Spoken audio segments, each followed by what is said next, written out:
Good evening, my wolf pups. I'd like to do a short little video here to clarify what just transpired last week with the wearing of masks and how it came about, because we're hearing little stories here and there, and we're going to clear it up here exactly what transpired, because for the last month, AZCPOA has been banging out this campaign. I don't know if you guys were aware of it, but we have sent them emails after emails, communications. We tried everything to him and to the governor and no response. I mean, they just abandoned you guys in the field. This thing was escalating, no response from them. They kept going on this little theory of the CDC guidelines. This administration is turning out to be just like the last one. They're like a fart, man, silent but deadly. You don't hear them, but when they show up, they sure make up a stink. Bunch of lies. Anyway, we're going to clear it up. What exactly went down last Friday when they finally allowed to let you wear the mask? But this was before CDC actually released it. He went first because he had no choice, okay? I'm going to say it here. This is what I want to clear up. This guy bowed down. He just tapped the hell out. Tapped out. Folded, all right? We challenged him, gave him an ultimatum. 3 staff walked out. And he couldn't take it no more. This is what it takes with these clowns. This is the Wolf Daddy, and welcome to the Wolf Den. We're going to bang this out and clear it up right here and now.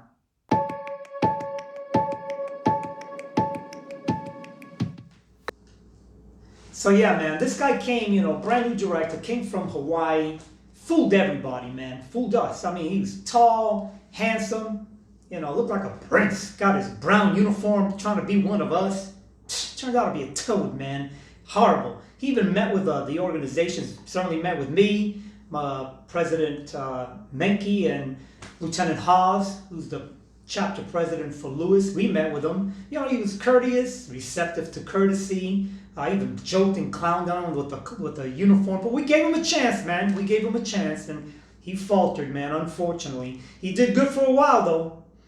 I'll tell you, I'm not hiding anything. He would call me, and we would meet privately, and we would discuss matters, and I was always blunt with him, which I liked.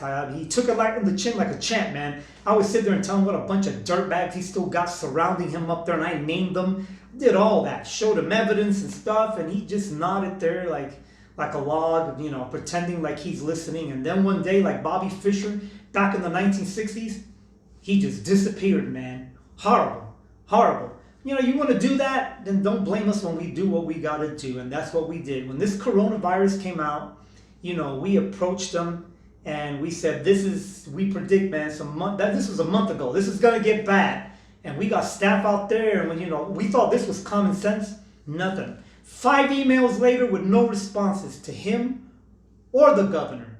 Embarrassing. Neither one of them two fellas, till this day, till now, haven't responded. We had to use like a use of force on him just to get him for you guys to wear a mask, and that's what I'm getting at here. But I knew something was wrong. So if you guys remember, a few weeks back we did the confirmation hearing, and I put it on my Facebook up in the Senate, and one of the senators, it was Quesada, made this statement. Pay attention. It's a little low, but pay attention to what he has to say, because man, it made my hackles.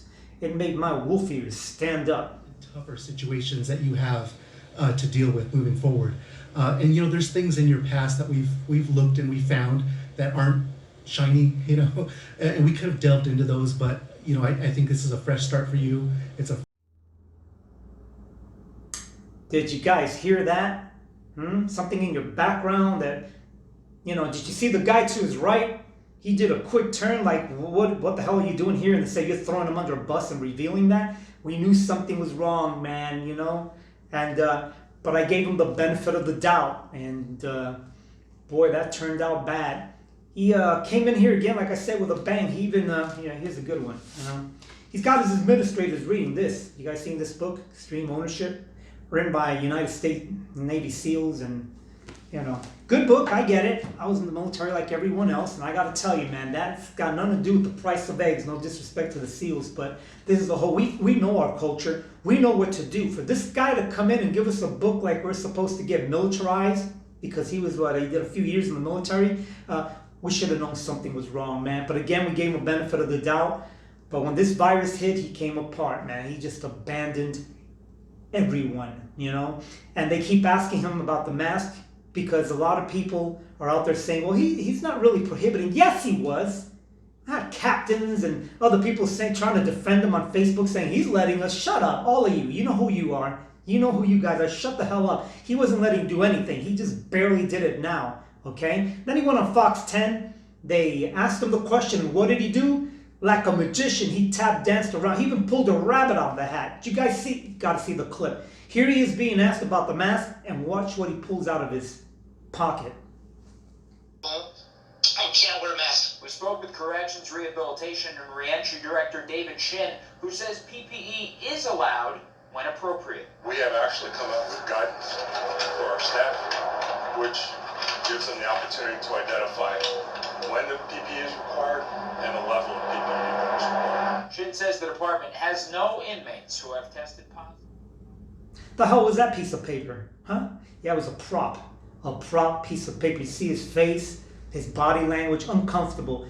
Man, just, you know what? Grow some stones and just say you're not gonna let us wear it. Don't put it on the CDC, on this and that. You guys, this is your problem, man. You're like a bag of M&Ms, you know? You go to eat it, you don't know if it's got peanuts or not. It doesn't say it. At least with me, you know what you get. You know, you guys are annoyed with me the way I am, but my bag says peanuts in the front. When you eat it, there's gonna be peanuts in it. With you guys, you're like a generic brand of condoms, you know? You rip it open, there's no name on it. You open it up, you don't know if it's gonna be safe or not. It's gonna explode in your face, and you're gonna have some repercussions later. You know what I'm saying? Terrible. These people are terrible. So we did what we had to do, man. We issued an ultimatum last Thursday. We did. That was well. Everyone knows the campaign. We told them. I went on the air, pissed some people off because they said, what are you saying? Telling people to abandon this? Yeah, I was telling you to abandon it. You can't be putting your life in danger. You're putting the staff in danger, their families, the convicts. Are you kidding? This corona, are we not paying attention? I mean, serious. These guys are like blind. This thing is like a killer. It's a hunter. Talk about a Navy SEAL book. This thing puts everything to shame, and you're not going to do the least thing you can do for us. The lowest level of faith is to make us have us wear masks, man. And you didn't do that. He failed. He failed miserably. We told him. We gave him an ultimatum, and that's what we did. And Friday came. Everybody came in with their masks. I got to let you know, a lot of complexes already said the hell with them. We're going to let our staff, we got to protect them. They did it. They did the stand-up thing. But Lewis Complex, you know, that's always been a sore spot. It has nothing to do with the staff or the complex. It's always the weak administration. I don't understand why every administration has to put these wardens and these lumps in there. They just don't care, and they're just left over from the Ryan regime, and they're infecting it over there. So Friday came, and Thompson had 3 of our staff, that's right, 3, walked out if they didn't remove the mask, and that's what they did. 2 were females, 1 was a male, okay? That was horrific. What audacity for this clown. And this is after, so you guys should know this. If it hurts your feelings because you know him, I knew him for years too. This was before, you know, he got neutered. I don't know what happened, but he had let everyone already know, his administrators know, that the staff could always wear a mask. That's been a standing order over there. There was a lot of units already doing it. But when push came to shove and they saw the Wolf Daddy on the air and AZCPOA giving ultimatums, they thought they were going to buck us and say, we're not going to let that happen. 3 staff walked out, and then we know what happens next. I get calls, and I'm not going to tell you from, because I got calls everywhere. I got friends everywhere, Mr. Shinn. You should know that stuff, man. We get videos and we get intel, and they let us know you were up there panicking like a little 2-year-old, sucking your thumb. When staff were walking out, you knew what was coming, and you immediately put out that email. About 20 minutes later was what we calculated, and note carefully, it said, due to the impending directions from CDC impending. It wasn't in place yet, but he knew if he didn't do it, we were going to follow through, and we were going to defend each one of them. We had a lawyer prepared, man. That was going to be tragic, but he stood down. He tapped the hell out at the last minute. This is not how you handle your business as a director and a governor. You pay attention beforehand. You take care of your staff, man. You don't wait till we have to beat you down, put you in a ring, you know, and Ronda Rousey your ass. Are you serious? What the hell is wrong with you people? Anyway, he folded, and that's what happened. And just for a little technical term, because I don't want to throw other unions under the bus. That's not my MO, although the other unions are always throwing us under the bus.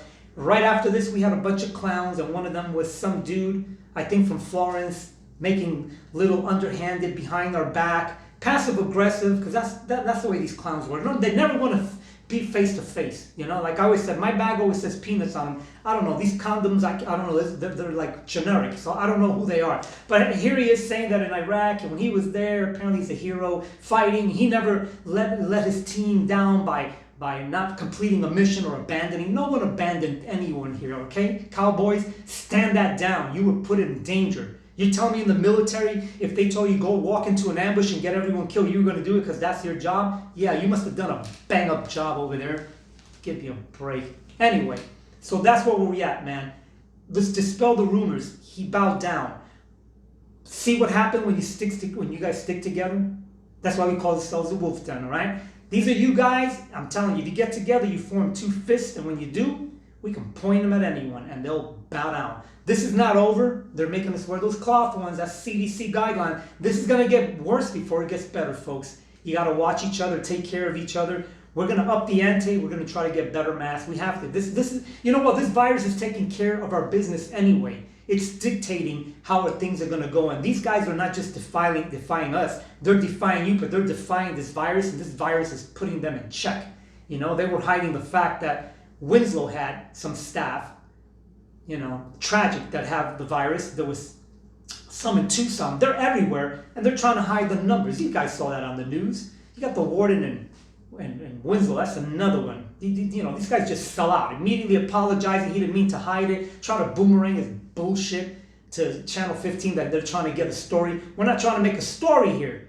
You guys are our friends. I got family, right? 20 years with you guys there, man. I still got family that come to my house that are still in DOC. You know, we can't afford to lose them here. You know, we're trying to protect you guys. So you watch out for me, and I'll watch out for you. That's our problem. Anyway, with that said, that's all I got here. This is the Wolf Daddy coming to you from the Wolf Den. Until next time, take care of each other. Watch each other six. We've been saying this for almost a year now, because no one's going to do it for you. Okay? You know I love you, and if you love me back, send some love my way, man. I'll put my neck on the line for you guys. You guys do it for us. That's how we beat this down, like a pack of wolves.